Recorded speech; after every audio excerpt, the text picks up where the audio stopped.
اللهم صل على محمد وآل محمد وعجل.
میرے دوستو، قبل اس کے کہ میں اپنی تقریر کو آگے بڑھاؤں، اس سے پہلے میں یہ جاننا چاہتا ہوں کہ اذان سے پہلے ختم کرنا ہے یا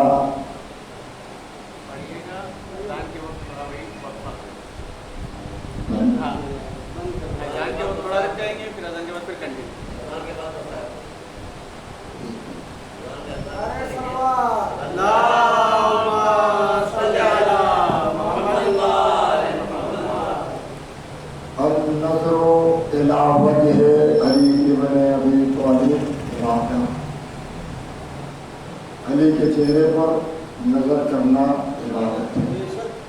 یہ نہیں ارشاد فرمایا ہے کہ النظر الی وجہ علی بن ابی طالب ثواب، علی کے چہرے پر نظر کرنا ثواب ہے۔ ثواب اسے کہتے ہیں کہ وہ عمل کرو یا نہ کرو، آپ کی مرضی ہے۔ اور جہاں تک عبادت کی بات ہے تو ارشاد ہے، ارشاد ہو رہا ہے کہ وما خلقت الجن والانس الا لیعبدون، ہم نے جنات و انسان کو نہیں پیدا کیا ہے مگر عبادت کے لیے۔ اور یہ ارشاد ہو رہا ہے کہ علی کے چہرے پر نظر کرنا عبادت۔ میں آپ کو یہ بتاؤں کہ رسول اسلام مسجد نبی میں تشریف فرما تھے، ابھی یہ بیان ہی فرما رہے تھے کہ علی کے چہرے پر نظر کرنا عبادت ہے کہ ایک شخص درمیان سے اٹھا اور کہنے لگا کہ یا رسول اللہ، ہم میں سے ایک شخص، یہ واقعہ میں نے دو کتابوں کے اندر پڑھا ہے. ایک اس طریقے سے ایک شخص درمیان سے اٹھا اور کہنے لگا کہ یا رسول اللہ، ہم میں سے ایک شخص اور ایک واقعہ یہ ہے کہ یا رسول اللہ، میں نے قلیل سی رقم لے کر، واقعہ ایک ہی ہے، فرق صرف اتنا ہے کہ ایک نے روایت کی ہے اور ایک نے خود اپنے سلسلے سے کہا ہے. واقعہ دونوں ایک ہے. میں دونوں واقعہ بتا چکا ہوں کہ کس طریقے سے ہے. تو میں یہ بتانا چاہ رہا ہوں کہ ایک شخص درمیان سے اٹھا اور کہنے لگا کہ یا رسول اللہ، ہم میں سے ایک شخص قلیل سی رقم لے کر بذریعے کشتی چین گیا اور بڑی قلیل مدت میں وہ واپس آ گیا اور اتنا منافع کمایا، اسے اتنا نفع حاصل ہوا قلیل سی مدت میں، قلیل سی رقم کی وجہ سے اتنا منافع، اتنا نفع کمایا کہ اپنے شہر کا غنی ہو گیا، اپنے شہر کا غنی ہو گیا. اس کے گھر والے اس سے حسد کرنے لگے، اس کے پڑوسی اس سے حسد کرنے لگے، اس کے قوم والے اس سے حسد کرنے لگے، اس کے قبیلے والے اس سے حسد کرنے لگے، اس کے شہر والے اس سے حسد کرنے لگے. رسول اسلام نے کہا کہ بھائی، دولت پہ رشک نہ کیا کرو، امیری پہ رشک نہ کیا کرو، بلکہ رشک اس پہ کیا کرو جو اللہ کی راہ پہ خرچ کرے. رشک اس پہ کرو جو اللہ کی راہ پہ خرچ کرے. اور کہا کہ کیا میں تمہیں ایک شخص کے بابت نہ بتاؤں، ایک شخص کے بارے میں نہ بتاؤں کہ ایک ایسا شخص ہے کہ اس سے بھی قلیل رقم لے کر، اس سے بھی کم مدت میں اتنا نفع کمایا ہے، اتنا فائدہ حاصل کیا ہے کہ اگر اس کی یہ نیکیاں زمین و آسمان کے درمیان رہنے والی مخلوق کے درمیان اگر تقسیم کی جائے تو جو سب سے کم نیکی حاصل کرے اللہ اس کے گناہوں کو معاف کر دے اور اسے جنت میں داخل کر دے، اسے جنت میں داخل کر دے. لوگ ہکا لوگ فخر، لوگ حیرت سے رسول اسلام کو دیکھ رہے تھے اور کہہ رہے تھے کہ یا رسول اسلام وہ کون ہے جو اتنی کم مدت میں اس نے اتنی نیکیاں اکٹھا کی ہے کہ اگر اس کی نیکیوں کو اس کائنات کے تمام زیروں میں تقسیم کی جائے تو جو سب سے کم جس کو نیکی ملے تو خدا بند کریم اس کے گناہوں کو بخشتے اور اسے جنت میں داخل کرتے. جب رسول اسلام سے یہ سوال کیا کہ وہ کون ہے، کہا وہ دیکھو دروازے کی طرف دیکھو، وہ چلا آتا. اب تو دروازے کی طرف دیکھا تو کیا دیکھا کہ انصار میں سے ایک شخص جو لاٹھیوں کے سہارے، جو عصا کے سہارے پھٹے پرانے لباس میں چلا آ رہا. لوگوں نے سوال کیا کہ یا رسول اللہ اس نے کون سی نیکی کی ہے؟ کہا اسی سے پوچھ لو.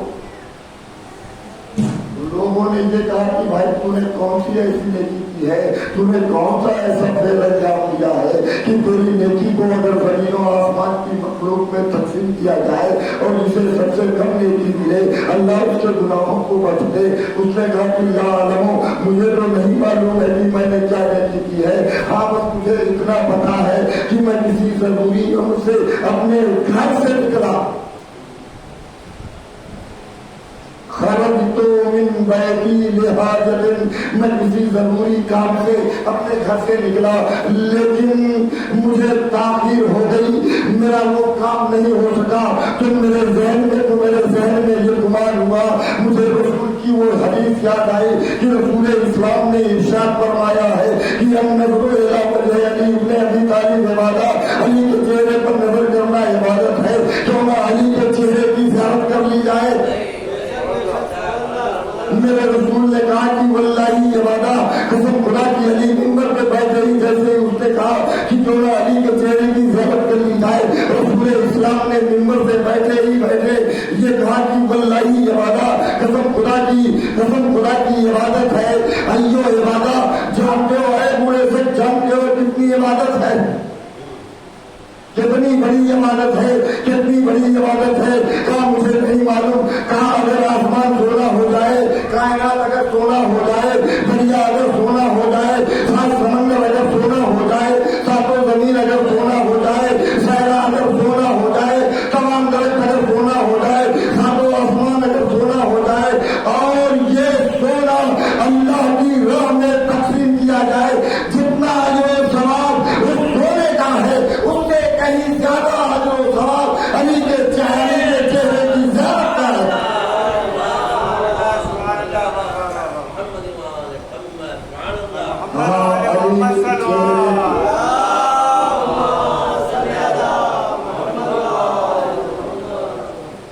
اس سے کہیں زیادہ اجر و ثواب علی کے چہرے کی زیارت۔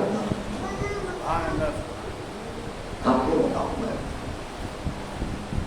کہ رسول اسلام جب معراج پر پہنچے ہیں نا تو آپ کی ملاقات ایک فرشتے سے ہوئی۔ کس سے ہوئی؟ فرشتے سے۔ رسول اسلام سے وہ فرشتہ کہنے لگا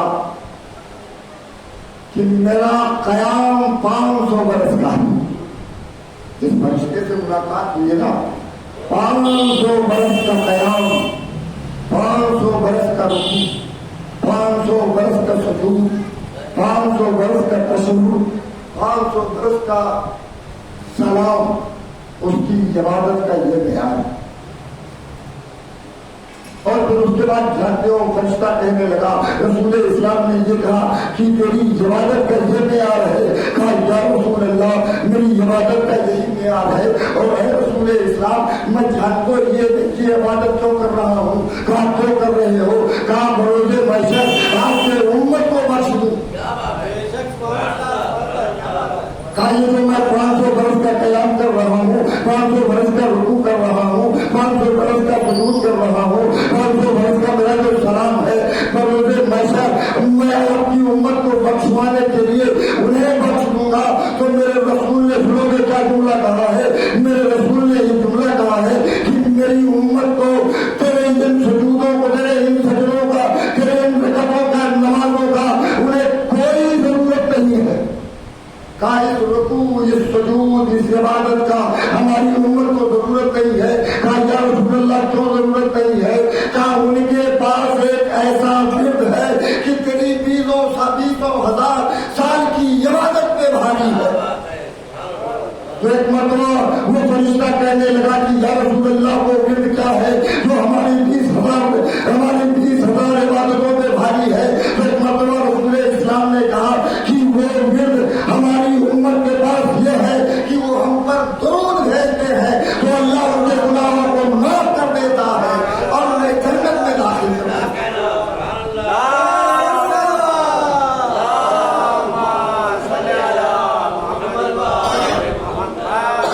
کہا ان کا ورد ہم محمد اور آل محمد پر درود ہے، اور جب وہ ایک بار درود بھیجتے ہیں تو تمہاری 20,000 سال کی عبادتوں پہ بھاری ہو جاتا ہے۔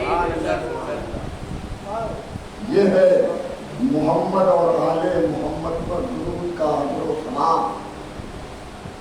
آپ کو میں بتاؤں کہ امام جعفر صادق علیہ السلام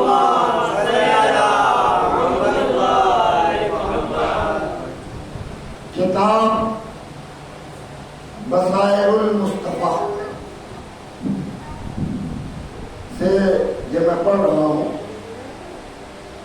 امام جعفر صادق علیہ السلام کا ایک صحابی آیا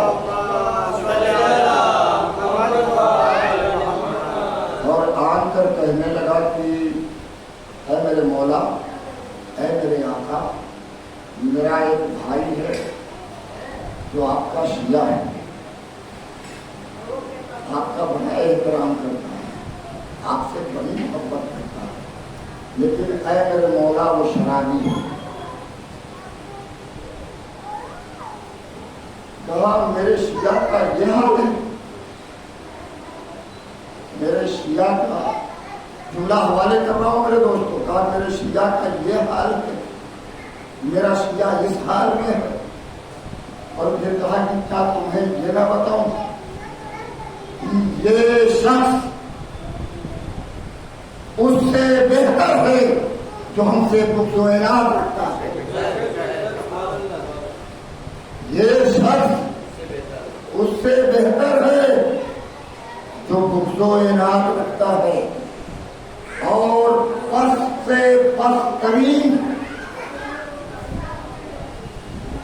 200 سے 400 کی شفاعت کرائے گا۔ پست سے پست ترین شیعہ، میرا محب، میرا چاہنے والا 200 سے 400 لوگوں کی شفاعت کرائے گا۔ یہ ہے اہل بیت کے چاہنے والے۔ بتاؤں اہل بیت کے چاہنے والے کیسے ہوتے ہیں؟ امام جعفر صادق علیہ السلام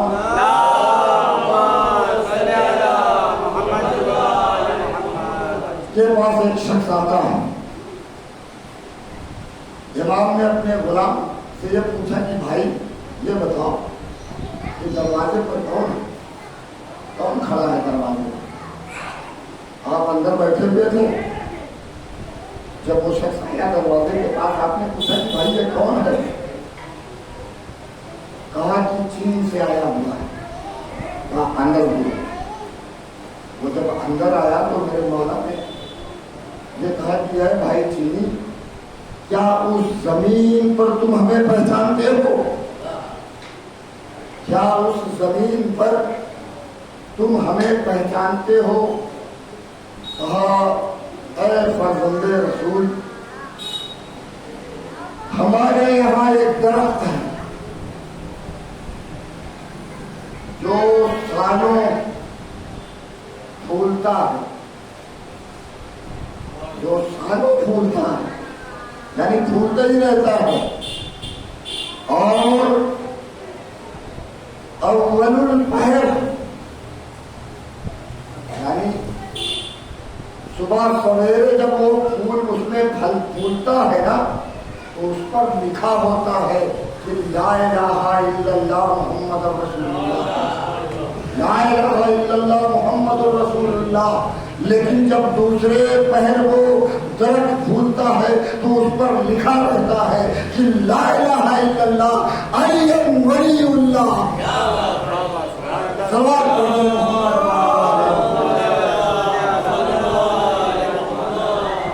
تو یہ ہے علی کی عظمت، یہ ہے علی کا مقام۔ میں آپ کو بتاؤں علی کا مقام کیا ہے۔ یہ الگ بات ہے کہ انسان درک نہ کر سکے، معرفت حاصل نہ کر سکے۔ بعض مواقع تو ایسے ہیں کہ جانور بھی ان کی معرفت حاصل کرتے ہیں۔ ایک مرتبہ کا واقعہ ہے کہ ہارون رشید نے 70 عالموں کو اپنی مجلس میں بلایا۔ جب 70 عالم ہارون کی مجلس و نشست میں آ چکے، وہ بھی چنندہ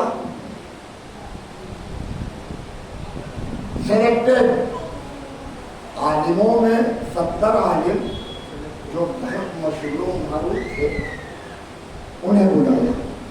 جب آ چکے تو ہارون رشید نے یہ سوال کیا، یا شاہد یہ بتا کہ تجھے علی کے فضائل میں کتنی حدیثیں یاد ہیں؟ اس نے کہا بہت سی حدیثیں یاد ہیں۔ کہا کتنی حدیث ہے آپ نے؟ کہا میں کرتا ہوں۔ ہارون نے کہا میں امان دیتا ہوں۔ کہا بادشاہ سلامت، مجھے 400 سے 500 حدیثیں یاد ہیں، 400 سے 500 حدیثیں یاد ہیں۔ ہارون نے دوسرے عالم کی طرف دیکھا، کہا تجھے کتنی حدیثیں یاد ہیں؟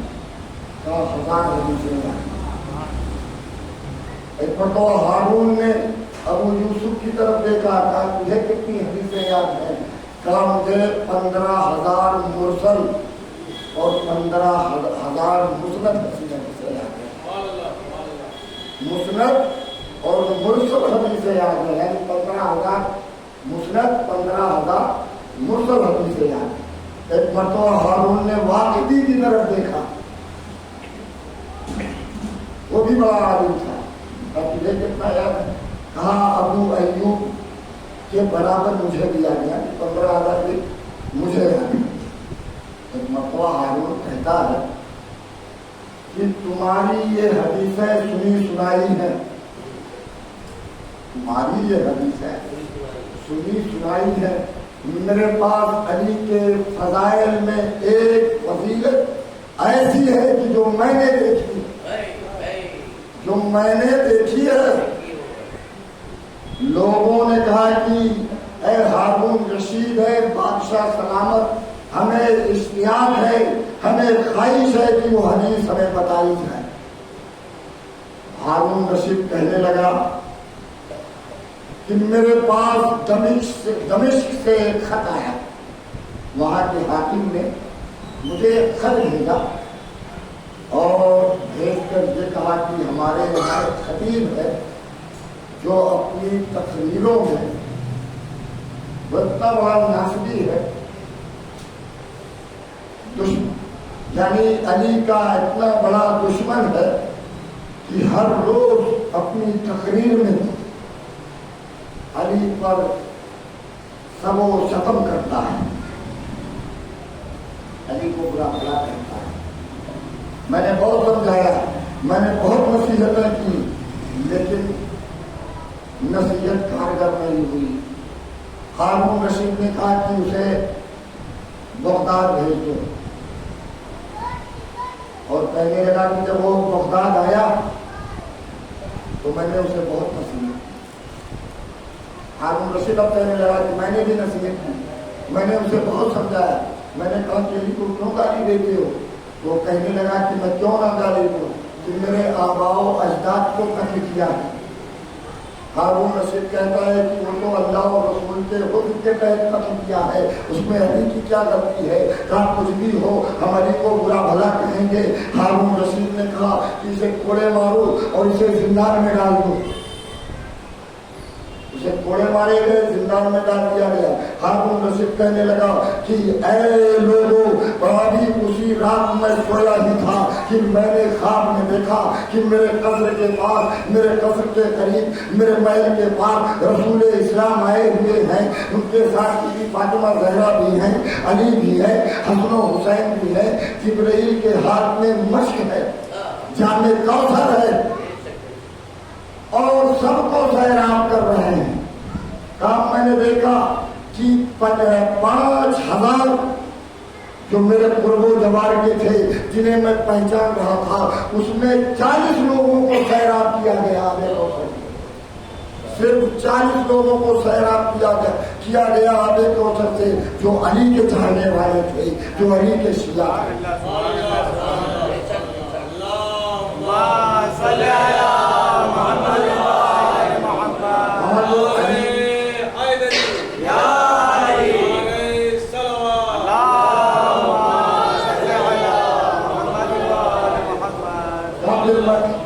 پھر میں نے دیکھا کہ علی علیہ السلام رسول کے قریب آئے،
ایک مرتبہ ہارون رشید یہ کہنے لگا کہ میں نے اسی رات خواب میں دیکھا کہ رسول اسلام آئے ہوئے ہیں، میرے قصر کے قریب آئے ہوئے ہیں، رسول اسلام کے ساتھ ساتھ مولائے کائنات بھی ہیں، بی بی فاطمہ زہرا بھی ہیں، حسن مصطفیٰ بھی ہیں، حسین شہید کربلا بھی ہیں، اور جبرائیل آب کوثر سے سیراب کر رہے ہیں۔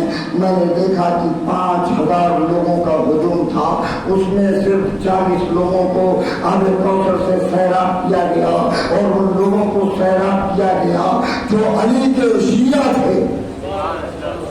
ایک مرتبہ علی رسول اسلام کے قریب آئے اور آ کر کہا کہ یا رسول اسلام، یا رسول اسلام، وہ خطیب جو مجھے برا بھلا کہتا ہے اس کو بھی بلوائیے۔ رسول اسلام نے اسے بلایا اور بلانے کے بعد کہا کہ تم علی کو برا کہہ رہا ہے، تم علی کو گالیاں دے رہا ہے۔ ایک مرتبہ رسول اسلام نے ہاتھوں کو بلند کیا اور بلند کرنے کے بعد کہا کہ اللہ تجھے معاف کر دے، اللہ تجھے معاف کر دے، اللہ تجھے معاف کر دے۔ اور میں سویرے جلدی اٹھ گیا، میں نے اپنے محافظ کو بلایا۔ ہارون رشید کہنے لگا کہ اے لوگوں، میں صبح جلدی اٹھ گیا، میں نے اپنے محافظوں کو بلایا اور بلا کر کہا کہ جاؤ زندان سے اس ناصری کو لے کر آؤ۔ وہ محافظ زندان میں گئے اور زندان سے واپس آئے، اور آنے کے بعد ان لوگوں نے کہا کہ وہاں پر کوئی آدمی ہے نہیں، وہاں پر کوئی انسانی نہیں ہے، ہاں ایک کتا وہاں پر موجود ہے، ہاں وہاں پر ایک کتا موجود ہے، کہا اسے لے آؤ۔ ہاں آدمی گئے اور اس کتے کو بروک کر لے کر آئے، اب جو بات کر لے کر آئے میں نے اس کتے کو دیکھا، فوراً میں نے کہا کہ اس پر اللہ کا عذاب نازل ہو چکا ہے، اسے فوراً لے کر جاؤ۔ علماء کرام نے یہ کہا کہ اس کتے کو بلایا جائے، کتے کو منگایا جائے، کتا لے آیا گیا۔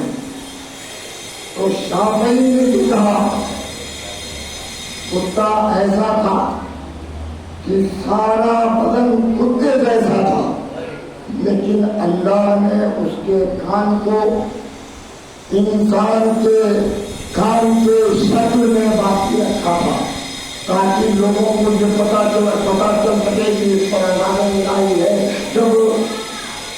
جب شافعی نے دیکھ کر کہا کہ اس پر اللہ کا عذاب ہے، اسے فوراً یہاں سے لے جاؤ، کہیں ایسا نہ ہو کہ اس عذاب میں ہم بھی مبتلا ہو جائے۔ اب میرے دوست ابھی ان کو لے گئے تھے، زندان میں رکھا ہی تھا کہ ایک مہیب آواز اٹھی۔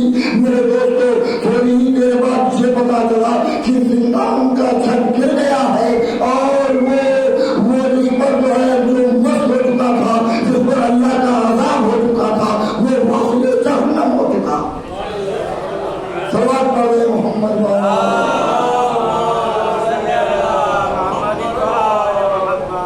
وہ واصل جہنم ہو چکا۔ یہ ہے علی سے دشمنی رکھنے والوں کا انجام، اور جو علی سے محبت رکھتے ہیں ان کا انجام بتاؤں میں۔ روایتوں میں ملتا ہے کہ ایک پل کی محبت، ایک پل کسے کہتے ہیں؟ پلک جھپکنے کو پل کہتے ہیں۔ ایک پل کی محبت، علی کی ایک پل کی محبت 1000 سال کی عبادت پہ بھاری۔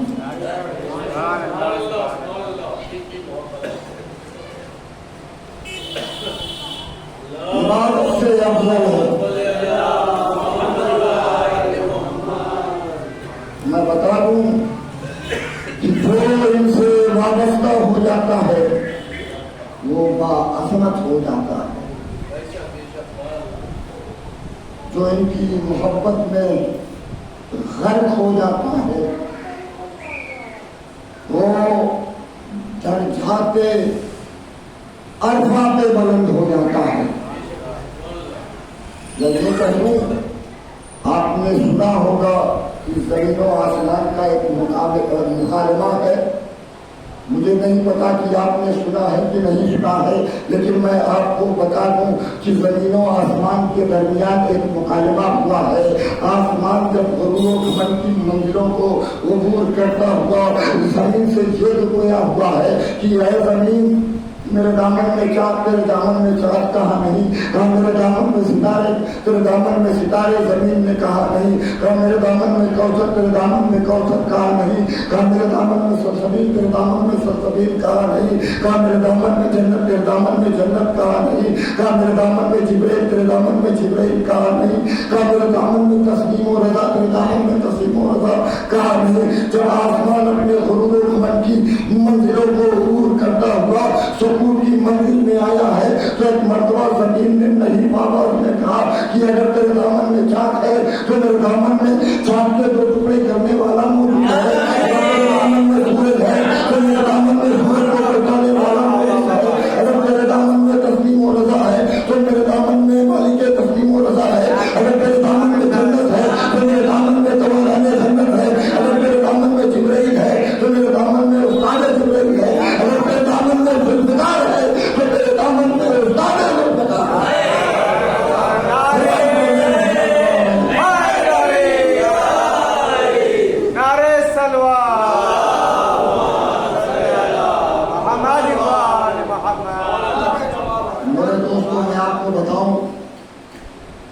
امام محمد باقر علیہ السلام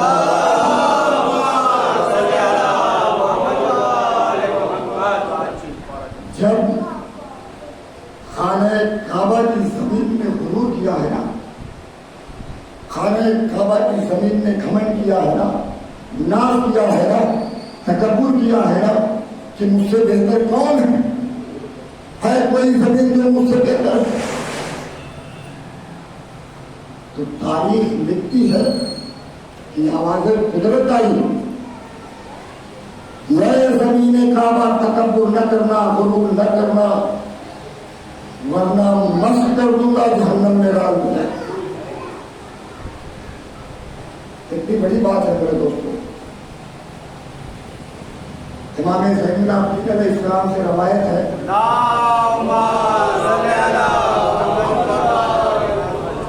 کہ خلق کربلا، اللہ نے کربلا کو بنایا ہے، خلق کیا ہے قبل ان یخلق الکعبہ،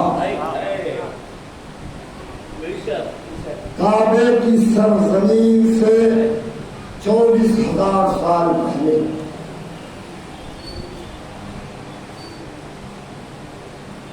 یہ ہے سرزمین کربلا کی عظمت. جب کعبے کی زمین میں غرور کیا ہے نا، گھمنڈ کیا ہے نا، ناز کیا ہے نا، اپنے اندر تکبر پیدا کیا ہے، تو آواز قدرت آئی کہ اے سرزمین کعبہ تکبر نہ کرنا، اے سرزمین کعبہ تکبر نہ کرنا، غرور نہ کرنا، ورنہ مست کر دوں گا، جہنم میں ڈال دوں گا. ہم نے اگر کسی زمین کو باعظمت بنایا ہے، باعث عظمت بنایا ہے، تو زمین کربلا ہے، اس لیے کہ اس زمین میں فاطمہ کا جلوہ ہو رہا ہے، اس زمین میں علی کا ناز ہو رہا ہے، اس زمین کے اندر رسول کا نواسا ہو رہا ہے. یہ ہے سرزمین کربلا. اور سرزمین کربلا کو لے کر عظمت ملی ہے تو حسین کی نسبت سے تھی. اور میں بتاؤں کہ روایتوں میں ملتا ہے کہ سرزمین کربلا نجف سے بھی افضل ہے، لیکن جملہ میرا مکمل نہیں ہوا ہے. سرزمین کربلا سرزمین نجف سے افضل ہے، لیکن علی کے کم سے افضل نہیں ہے.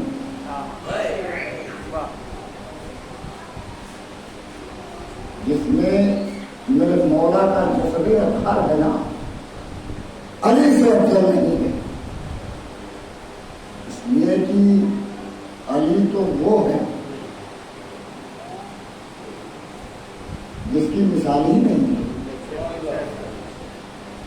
رسول اسلام نے ارشاد فرمایا کہ اے علی تجھے کسی نے نہیں پہچانا سوائے میرے اور اللہ کے، اور مجھے کسی نے نہیں پہچانا سوائے تیرے اور اللہ کے، اور اللہ کو کسی نے نہیں پہچانا سوائے میرے اور تیرے۔ ایک حدیث یاد آ گئی ہے، میں یہاں پر اس حدیث کو نقل کر دوں کہ ولایتنا، یا ایک اور جملہ ہے امرنا، ایک اور جملہ ہے حدیث ہونا، ولایتنا یا امرنا یا حدیث ہونا، صعب مستصعب لا يحتمل ملک المقرب اور نبی المرسل۔ ہماری ولایت کا بوجھ یا ہماری معرفت نہ پیغمبر، نہ مرسل پیغمبر، نہ ملک مقرب اٹھا سکتا، حمل ہی نہیں کر سکتا، اس کو اٹھا ہی نہیں سکتا۔ اور پھر جانتے ہو کیا کہا کہ ہم میں سے اگر کوئی مرتا ہے تو مرتا نہیں ہے، من مات منا لیس بمیت، ہم میں سے کوئی جب مرتا ہے تو مرتا نہیں ہے بلکہ تمہاری نظروں سے اوجھل ہو جاتا ہے، پردہ فرما لیتا ہے۔ ہمارا یہ مقام ہے، ہم صرف اور صرف تمہارے درمیان سے اس لیے غائب ہوتے ہیں کہ ہماری دوسری حجت تمہارے سامنے آئے۔ ان کی معرفت اپنے حسب و حیثیت کے اعتبار سے جو پہچان سکا ہے وہ پہچان سکا ہے۔ کمبر نے اپنے اعتبار سے جانا ہے، سلمان نے اپنے اعتبار سے ان کی معرفت حاصل کی ہے، ابو ذر نے اپنے اعتبار سے ان کی معرفت حاصل کی۔ بہرکیف یہ وہ ذوات مقدسہ ہیں کہ اللہ نے انہیں عظیم بنایا ہے، ان کے گھر کا ہر فرد عظیم ہے، ان کے ہر گھر کا فرد اعلیٰ ہے۔ آپ کو میں یہ بتا دوں کہ آج ہم اس کا ذکر کرنے یہاں پر اکٹھا ہوئے ہیں جو کربلا کے میدان میں 3 دن کا بزرگ حصہ ہے۔ مجھے زیادہ نہیں عرض کرنا ہے، مجھے احساس ہے کہ آپ شروع سے لے کر اب تک حسین کا ماتم کرتے چلے آ رہے ہیں، لیکن آج ہمیں جناب زینب کے 2 شہزادوں کا ماتم کرنا ہے، ہمیں جناب زینب کو پوچھا دینا ہے۔ جناب زینب کے یہ وہ شہزادے ہیں جو زینب کو بہت عزیز تھے، حسین کو بہت پیارے تھے۔ دوستو، جب 9 محرم گزری ہے نا، شب عاشور آئی ہے نا، تو ہر بیوی اپنے بیٹوں کو لیے ہوئے اپنے خیمے میں وصیت کر رہی ہے، اپنے قریب بٹھائے ہوئے بالوں میں شانہ کر رہی ہے اور یہ کہہ رہی ہے کہ اے میرے لال، کل کا دن قیامت کا دن ہوگا، اے میرے لال کل تم اپنے آپ کو حسین پر قربان کر دینا۔ حسین جب رباط کے خیمے سے گزرے ہیں نا، تو جناب جناب رباب علی اصغر کو اپنے آغوش میں بٹھائے ہوئے یہ بیان کر رہی تھی کہ اے میرے لال علی اصغر، کل کا دن قیامت کا دن ہوگا، ہر بیویاں اپنے بچوں کو اپنے آقا مولا حسین پر قربان کرے گی، لیکن اے میرے لال علی اصغر، ارے تو کیونیوں کے بل بھی نہیں چلتا، ہائے میں تجھے کیسے قربان کروں؟ یہ جملہ حسین سن رہے تھے، ایک مرتبہ رباب کے خیمے میں آئے اور آن کر کہا کہ اے رباب، ارے کر علی اصغر کی قربانی اگر علی اکبر پہ نہ بڑھ جائے تو مجھے حسین نہ کہنا۔ جزاک اللہ جزاک اللہ، آپ کو کسی غم میں نہ رلائے سوائے سید الشہداء کے۔ ہزاروں جب حسین لیلا کے خیمے کے قریب سے گزر رہے تھے تو لیلا اپنے لال علی اکبر کو اپنے زانو پر بٹھائے ہوئے یہ وصیت کر رہی تھی کہ اے میرے لال علی اکبر، ارے کل تم سب سے پہلے اپنے بابا حسین پر قربان ہو جائے۔ جب حسین فروا کے خیمے سے گزرے تو کیا دیکھا کہ بیوے قاسم، بیوے حسن قاسم کو لیے ہوئے یہ بیان کر رہی تھی کہ اے میرے لال قاسم، اے میرے لال قاسم، ارے کل تو اپنے چچا حسین پر قربان ہو جانا، اے میرے لال قاسم، قربانی میں تاخیر نہ کرنا، ورنہ لوگ کہیں گے کہ ماں کے دودھ کا اثر تھا۔ قیامت کی منزل ہے جب حسین زینب کے خیمے کے قریب سے گزرے ہیں نا تو زینب، جناب زینب اور محمد کو اپنے بازوؤں پر بٹھائے ہوئے، ابھی یہ دونوں بچے ہی تھے، زیادہ عمر نہیں تھی، جناب زینب دونوں بچوں کو بٹھائے ہوئے یہ وصیت کر رہی تھی، اے میرے اولو محمد، اے میرے لال اولو محمد، ارے کل اپنے ماموں پر شہید ہونے پر سب سے پہلے سبقت کرنا، تاخیر نہ کرنا۔ 10ویں محرم کا سورج چڑھا، 10ویں محرم کا سورج چڑھا، کبھی اقربا جا رہے ہیں، کبھی انصار جا رہے ہیں۔ جب جناب زینب نے اولو محمد کو دیکھا تو قریب بلایا، میرے لال اولو محمد، ابھی تم زندہ ہو، اپنے ماموں پر قربان نہیں ہوئے۔ ایک مرتبہ اولو محمد نے کہا کہ اماں، ہم ماموں کے پاس جا چکے ہیں، لیکن ماموں ہر بار یہی کہہ کر رخصت کر دیتے ہیں کہ اے میرے لال اولو محمد، ارے تم میری بہن کی نشانی ہو، میں تمہیں کیسے مرنے کی اجازت دوں؟ جزاک اللہ جزاک اللہ تعالیٰ۔ ایک مرتبہ زینب نے اولو محمد سے کہا کہ میرے لال اولو محمد، ارے جاؤ میرے بھائی عباس کو بلاؤ۔ اولو محمد عباس کے قریب آتے ہیں اور آن کر کہتے ہیں ماموں، آپ کو اماں نے بلایا۔ جزاک اللہ جزاک اللہ۔ عباس جناب زینب کے خیمے کے دروازے پہ کھڑے ہو جاتے ہیں۔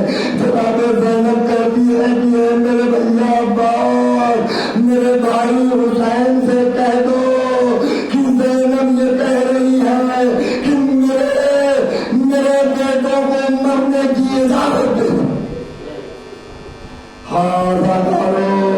جناب عباس حسین کے پاس آتے ہیں اور آن کر کہتے ہیں کہ شہزادی زینب نے کہا ہے کہ میرے لال کو مرنے کی اجازت عطا کیجیے۔ علماء آ گیا کہ حسین نے ایک بچے کو سوار کیا، عباس نے دوسرے بچے کو سوار کیا، اور محمد مکتر میں آئے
کی روح فوراً پرواز کر گئی.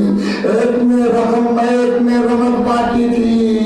حسین دونوں کو اٹھائے ہوئے خیمے میں لے آئے. اداکاروں ایک مرتبہ خیمے میں لے آنا تھا کہ جناب زینب ارے دونوں لاشوں کے درمیان بیٹھی, دونوں ہاتھوں کے سینے پر ہاتھ رکھا. ایک مرتبہ جس میں رحمت باقی تھی اس بچے نے کہا اماں, اے میری اماں, کیا آپ مجھ سے راضی ہو گئی ہے؟ اے اماں, ہم نے نہر فرات پر قبضہ کر لیا تھا لیکن آپ کی وصیت یاد تھی. اے اماں, ہم نہر فرات پر ضرور گئے تھے لیکن ہم نے پانی نہیں پیا. ہمیں سکینہ کی پیاس یاد تھی, ہمیں حضرت کی پیاس یاد تھی, ہمیں اپنے ماموں حسین کی پیاس یاد تھی. اے اماں, ہم نے پانی کو منہ نہ لگایا. اے اماں, ہم پیاسے چلے آئے.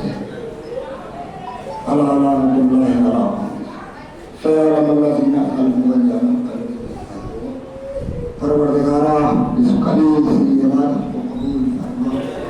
پروردگارہ تجھے واسطہ ہے محمد والے محمد کا, تجھے واسطہ ہے بیوی فاطمہ زہرا کا, جو ہم میں بیمار ہیں انہیں شفائے کامل اور عاجل عنایت فرما.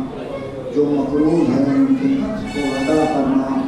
پروردگارہ تجھے واسطہ ہے محمد والے محمد کا, اس مجلس حسین کا ہم لوگوں کو کربلا کی زیارت طیب معصومین علیہ السلام کی زیارت سے مشرف فرما. اور پروردگارہ جہاں جہاں بھی شیعان حیدر کرار ہیں ان کی جائے ماں عزت و آبرو کی حفاظت فرما. پروردگارہ ہماری بہترین دعا یہ ہے کہ یوسف زہرا کے ظہور میں تعجیل فرما, ہم لوگوں کو ان کے ایوان و انصار میں شمار فرما.